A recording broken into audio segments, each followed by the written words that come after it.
So this live stream has the power to shift your mindset from fear-based performance to confidence in your unique identity and what you bring to the table, no matter what industry you're in, okay? So if you are unsatisfied currently with your career, or you want to make some type of career pivot, or you just want to level up in your career, if you're feeling robbed because you're constantly having this fear of failure that's just overshadowing you, or you're striving in a negative way in some sort or some fashion in your career or your life, you want to stick around for this. All right.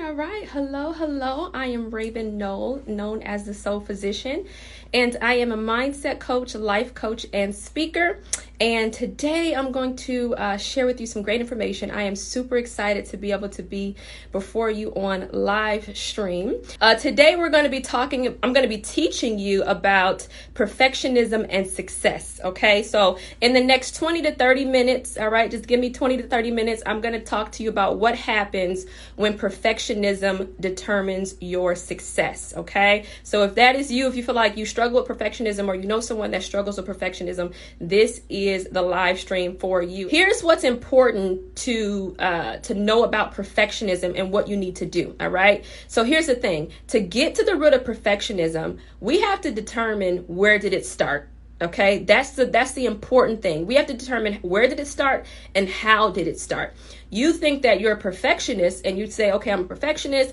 I'm dealing with some perfectionist tendencies. You know, sometimes it can be hard for me to make mistakes. I realize X, Y, and Z. But if you want to truly overcome that and it to stop being a hindrance to your life, and also just something that blocks your success and the success that you want to see in your life, you have to determine where did it start and how did it start. Okay, so you have to challenge yourself also to become more self-aware. Knowing where it started and how it started requires self-awareness. So we have to analyze our behavior and our responses in real time. Okay, so how is perfectionism showing up in my day-to-day work, right? How is perfectionism showing up in how I show up at work, in my business, in my career? How are these things stopping me from moving forward in the success that I want to see in myself? A lot of times perfectionism also causes people to really put a cap on their ability and also put a cap on their success, because they won't move forward if they fear that failure, right? If you fear failure, it's going to be hard for you to move forward. And the fear of failure is directly tied to perfectionism, and that completely robs you of your ability to succeed.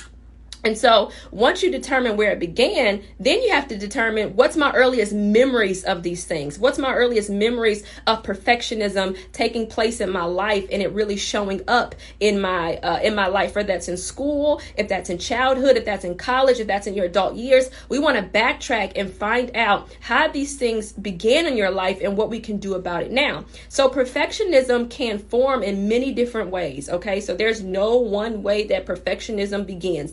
Everyone has a very unique history and a very unique just life in general. And so there are many ways that it can begin, but these are the top two popular ways and the most common ways that I see perfectionism beginning with high achieving women. Okay, so number one, the first way that I truly see perfectionism starting in high achieving women and the clients that I've worked with over time is, as a child, you received a lot of affirmation, validation, applause, and praise solely and most frequently when you've accomplished something. Okay, so if you were good at sports, if you got good grades, if you were at the top of your class, if you did some type of achievement and you did well, that is when you got that affirmation. That is when you received that validation. That is when you received that praise and you received that well done and a good job. When you did really well, when you excelled, when you were the most successful in your class, or you really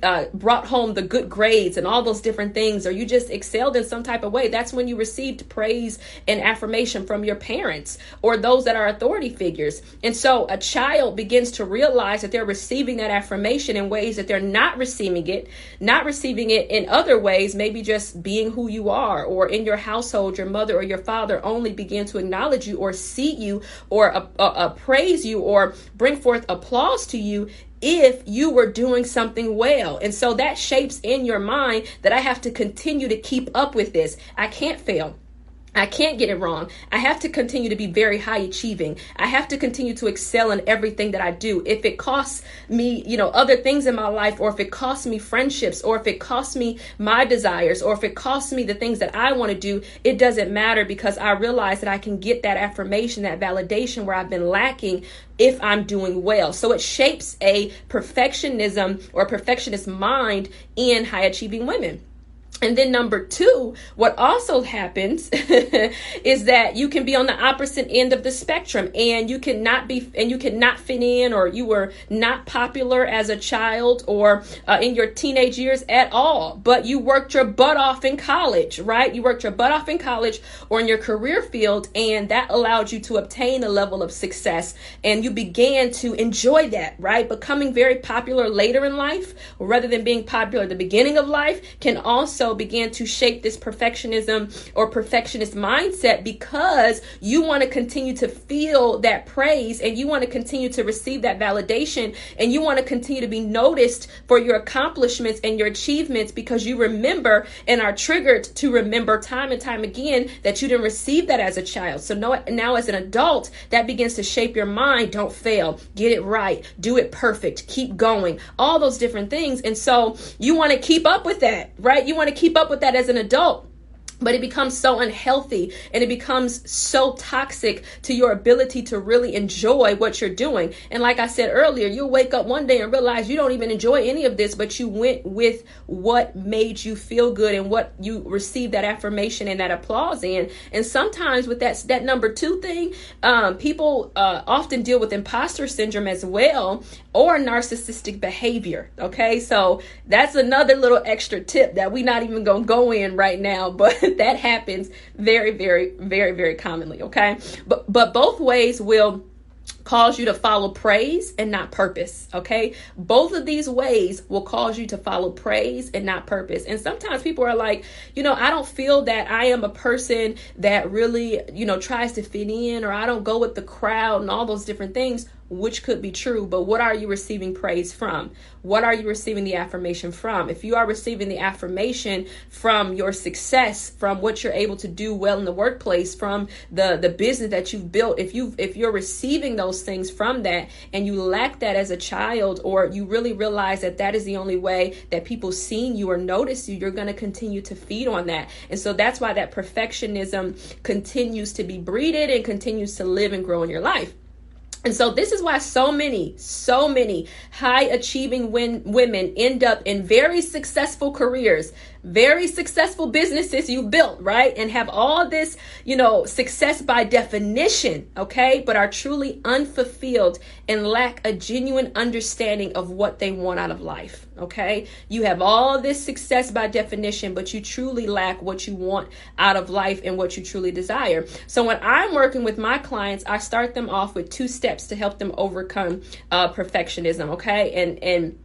Or to deal with perfectionism, in whatever area you're working through. And these are things, the first 2 steps in my 7-step process that I truly believe in and have really great results with my clients. And step 1 is the awareness method. Okay. You'll hear me talk about self-awareness over and over and over again until I run it into the grave, because it's so important for you as a high achieving woman to be self-aware. You are doing yourself a disservice if you're not really putting in the work to become self-aware. And so the first step is the awareness method. Okay. And so we start by tracking your thoughts. Okay. Tracking your history, tracking what happened to you. Oprah has a book out right now, and I think it's called What Happened to You. And it talks about trauma and trauma bonding. And that's so important with this whole process of becoming aware of who you are and what's going on, not only internally right now, but what happened in your history.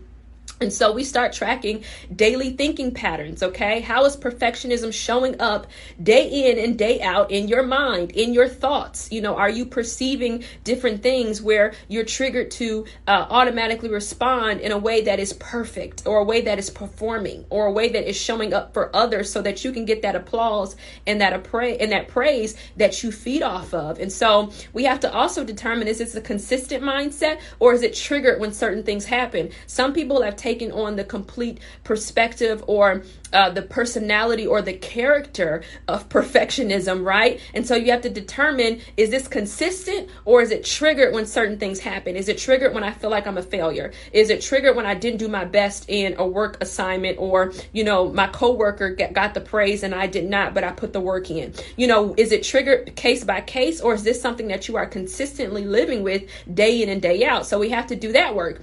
And then we also have to track the behavior. So we have to track your responses. Are you showing up as yourself? Okay, again, are you showing up as someone else?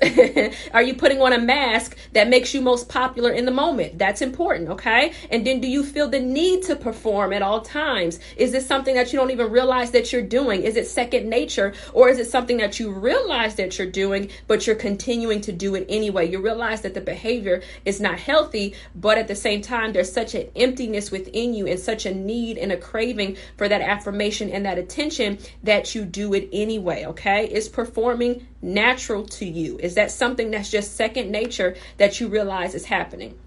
So this helps us to recognize how perfectionism is actually showing up in your life currently, all right? And then step 2 is the self-healing framework, all right? We got to trace the root.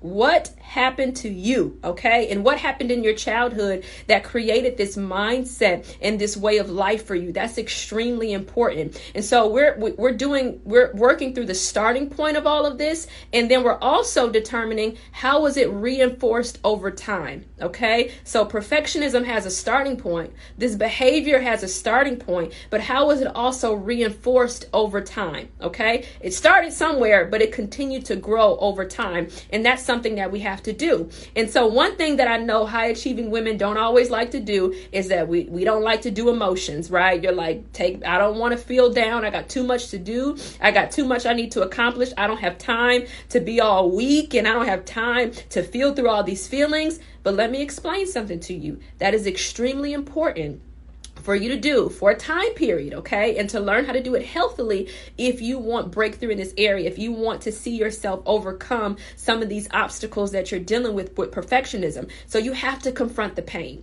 Okay, I'm here to tell you have to confront the pain. And when you confront the pain, you're confronting the memories of the pain. Okay, and so that's important as well. Some things we remember in our conscious mind, some things we don't remember that are trapped in the subconscious mind.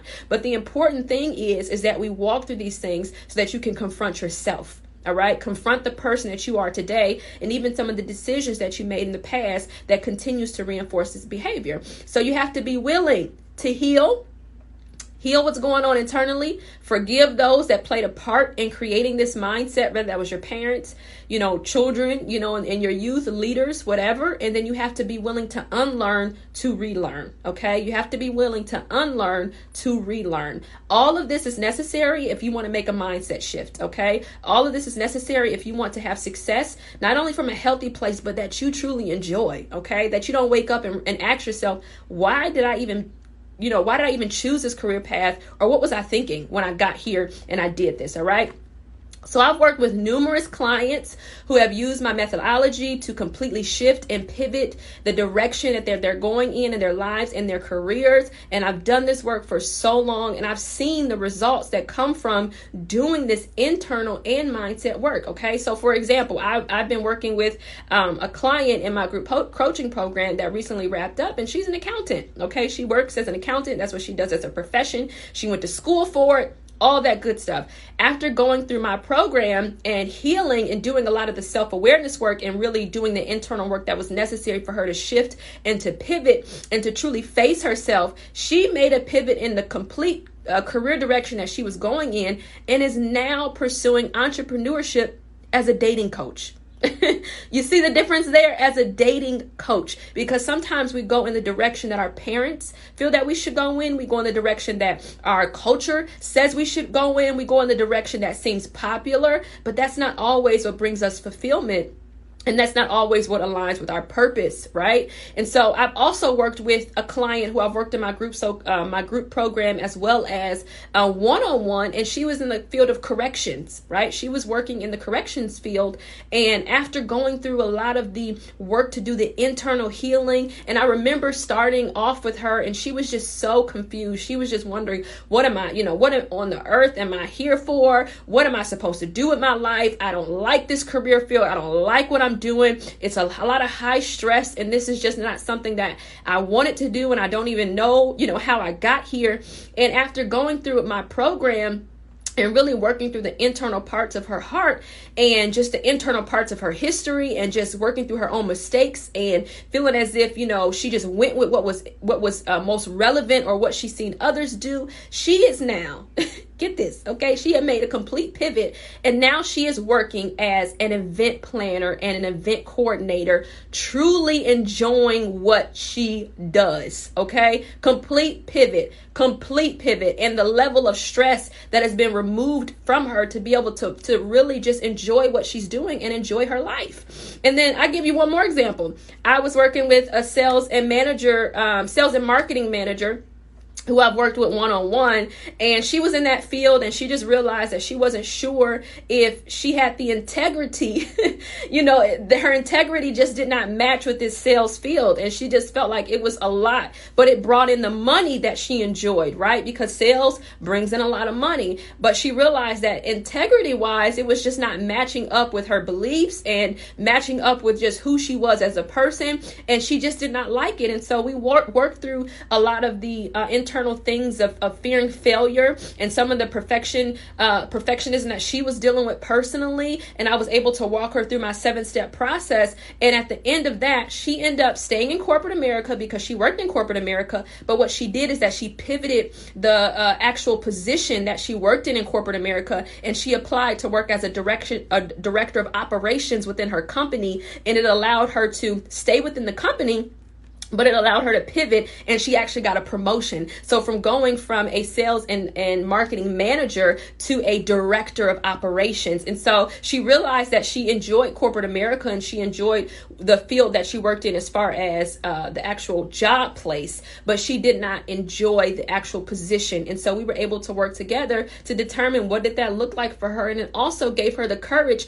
to apply for the job position because she felt like she wasn't necessarily qualified because it was a different field that she was going into, but it all ended up working out because she dealt with the internal things, the fears, the insecurities, all of that, and it allowed her to level up right in the same job position that she was in, or job place that she was in. So this strategy is actually from a 90-day intensive that I do when I work with my clients one-on-one. And of course, I don't have time to go over everything that I do or I teach in that service, but one strategy that those I've worked with find extremely helpful and is the connection that I make between inner healing and mindset shifting. Okay, so the connection that I make between inner healing and mindset shifting, and how ultimately that helps you make a purposeful power pivot in your life and in your career, no matter what industry you're in. Thank you so much for joining me on today. And if this is for you,